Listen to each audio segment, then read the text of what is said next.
Oh, go on, Father Green.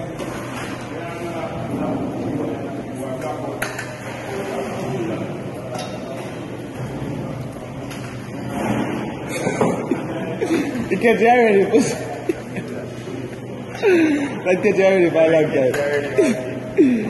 Every time you jump to you with that, you pussy.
A few moments later.